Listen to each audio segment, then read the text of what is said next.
ఈ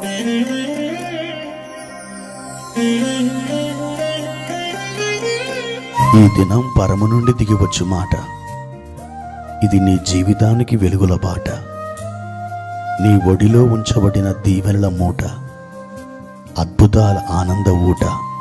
జనవరి 29 సంవత్సరం అంతా మీరు బైబిల్ చదివి ముగించడానికి ఈరోజు మీరు చదవవలసిన లేఖన భాగం ఉదయం పాత నిబంధన నుండి నిర్గమాకాండము 21, 22 అధ్యాయములు, సాయంత్రం క్రొత్త నిబంధన నుండి మత్తయి సువార్త 19వ అధ్యాయము. క్రీస్తునందు ప్రియమైన దేవుని బిడ్డలారా, ఈ ఉదయకాల సమయంలో కృపాక్షేమములు మీకు తోడుగా వచ్చునుగాక. మీరందరూ బాగున్నారా? నిన్నటి దినం మీ జీవితంలో ఎలా గడిచిపోయింది?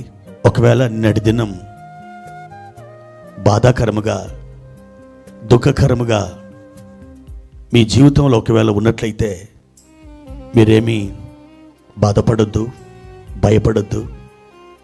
ఒక శ్రేష్టమైన శుభదినాన్ని ప్రభువారు ఈరోజు ఒక బహుమానంగా మీకు ఆయన ఇచ్చారు.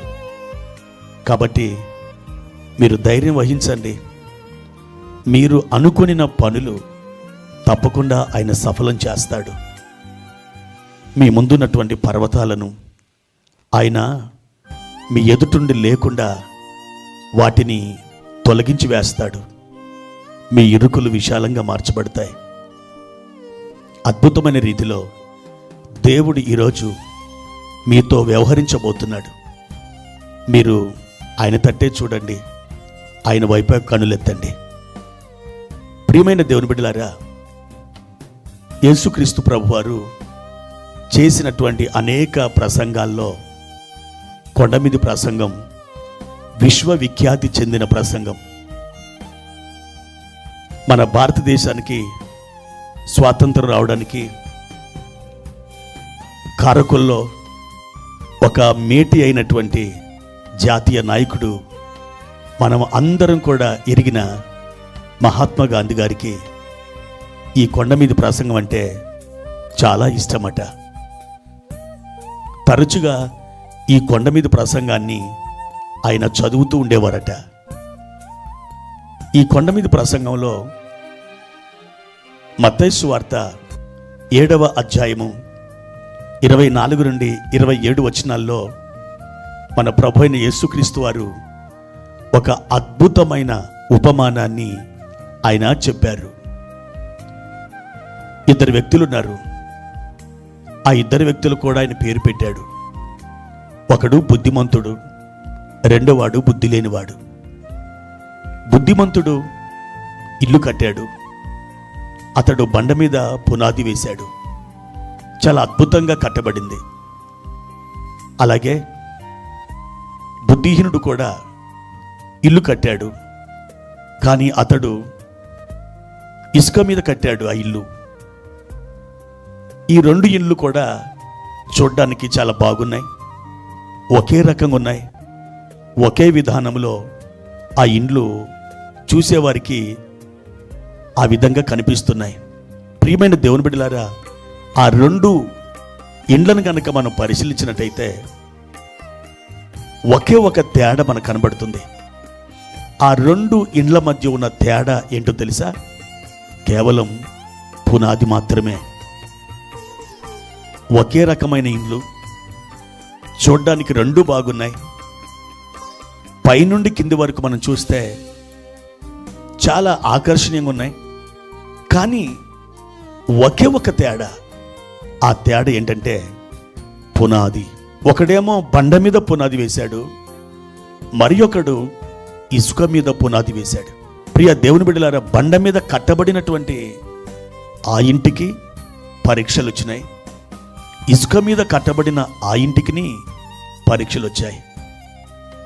వాన, గాలి, వరదలు. బండ మీద పునాది వేసిన ఆ ఇంటి మీదకి అవి విసిరి కొట్టినప్పుడు దాని పునాది బండ మీద ఉంది గనక పడిపోలేదు. ఇసుక మీద పునాది వేసిన ఆ మనుష్యుడు తాను ఎంతో కష్టపడ్డాడు, చెమటోడ్చాడు, కానీ ఏం లాభం? బండ మీద పునాది వేయలేదు.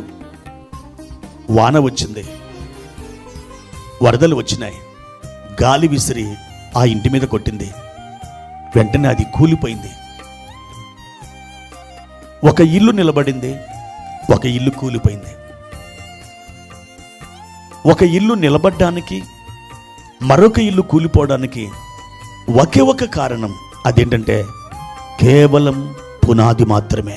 ప్రియమైన దేవుని బిడ్డలారా, 1 కొరింథీ పత్రిక 3వ అధ్యాయము 11వ వచనంలో అపోస్తలుడైన పౌలు గారు ఇలా మాట్లాడుతున్నారు. వేయబడిన తప్ప మరి ఒక పునాది ఎవడునూ వేయనేరడు. ఈ పునాది యేసుక్రీస్తే. యేసుక్రీస్తుని పునాదిగా కలిగిన ఏ మనుషుడైనా ఎన్నడూ పడిపోడు. యేసుక్రీస్తు మీద ఆధారపడిన ఏ విశ్వాసి అయినా ఎన్నడూ చెక్కు చెదరడు.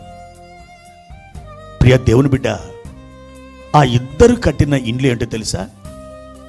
అవి వేటికి సాదృశ్యంగా ఉన్నాయంటే మన యొక్క విశ్వాస జీవితానికి సాదృశ్యంగా ఉన్నాయి. కొంతమంది యేసుక్రీస్తు అనే బండ మీద పునాది వేస్తారు. మరి కొంతమంది యేసుక్రీస్తు కాకుండా లోకానుసారమైన వాటి మీద, తమ యొక్క జ్ఞానం మీద, తమ యొక్క సొంత చిత్తం మీద వారు పునాది వేస్తారు. ఈ విధంగా బండ మీద పునాది వేయకుండా ఉన్నటువంటి ఏ ఇల్లైనా ఒకనొక దినం సాతాను యొక్క శోధన గాలులలో తప్పకుండా కూలిపోతుంది.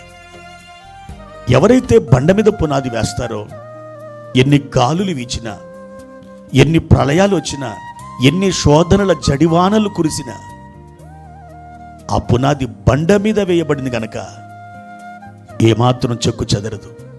అది ఎన్నటికీ పడిపోదు. ఈ రోజున చిన్న చిన్న పరిశోధనలు, కష్టాలు, ఇరుకులు, ఇబ్బందులు మీరు ఎదుర్కొంటున్నారు. కొంతమంది సోలిపోతున్నారు. దేవుడు నాకెందుకు మేలు చేయడం లేదు, దేవుడు అనేకులను బాగానే దీవిస్తున్నాడు, కానీ నన్నెందుకు ఆయన ఇలా శ్రమ పెడుతున్నాడు అంటూ ఆయన మీద సనుగుతున్నారు. ప్రియ దేవుని బిడ్డ, మరి మీ పునాది ఎక్కడ వేయబడిందో ఒకసారి ఆలోచించమని ప్రభు నామములో మిమ్మల్ని కోరుతున్నాను. మీరు యేసుక్రీస్తు అనే బండ మీద పునాది వేయబడిన వారైతే తప్పకుండా మీరు నిలుస్తారు. మీ బహుమానం అత్యధికమవుతుంది. తప్పకుండా మీరు ఊహించిన దానికంటే, మీరు అడుగుచున్న దానికంటే అత్యధికముగా దేవుడు మీకు ఇస్తాడు. దానిని మీరు పొంది తీరుతారు. ఒకవేళ మీ పునాది ఇసుక మీద వేసినట్లయితే ఒకసారి మీరు పరిశీలన చేసుకొని అలాంటి జీవితం నుండి వైదొలిగి బండ మీద మీరు పునాది వేసుకోండి. ప్రభు మీదనే ఆధారపడండి, ప్రభు మీదనే నిలుచోండి. ఆయనలో మీరు నిలిచిన ఎడల మీరు విస్తారంగా ఫలిస్తారు. అప్పుడు దేవునికి మహిమ కలుగుతుంది. ఈ దినమున మిమ్మల్ని నిలబెట్టడానికే దేవుడు మీ యొద్దకు వస్తున్నాడు. ఆయన మిమ్మల్ని బలపరచడానికే మీ తట్టు తిరిగి ఉన్నాడు. కనుక మీరును ఆయన తట్టు తిరగండి. ప్రభు కృప మీకు తోడైనగాక. ప్రార్థన. ప్రియమైన తండ్రి, మీ ఘనమైన నామానికి వందనాలు. మా పునాది బండ మీద వేయడానికి సహాయము చేయండి. అనేక మారులు మా విశ్వాస జీవితం అనే ఆ ఇంటిని ఇసుక మీద, తండ్రి, చెదిరిపోయే వాటి మీద, కదిలిపోయే వాటి మీద మేము పునాది వేసుకొని, తండ్రి, మేము ఇదే నిజమైన జీవితం అనుకొని మురిసిపోయాం. కానీ ఈ దినమున మీరు తేటగా మాట్లాడుతున్నారు.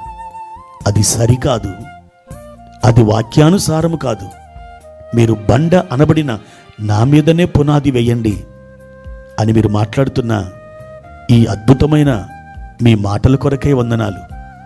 మా తండ్రి, ఎన్ని శోధనలు, ఎన్ని గాలులు మా మీద విసిరినా మేము కదలకుండా స్థిరముగా నిలబడినట్లు కృప చూపించుమని యేసు నామమున ఈ ప్రార్థన అడిగి వేడుకుంటున్నాం తండ్రి. ఆమెన్.